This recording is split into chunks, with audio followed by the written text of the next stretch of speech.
அதிகாலையிலும் அந்தி மாலையிலும் உண்ட ஞாபகமே.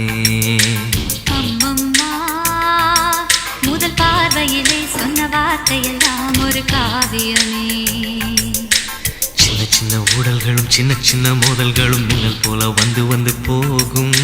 மோதல் வந்து ஊடல் வந்து முட்டிக்கொண்ட போதும் இங்கு காதல் மட்டும் காயமின்றி வாழும்.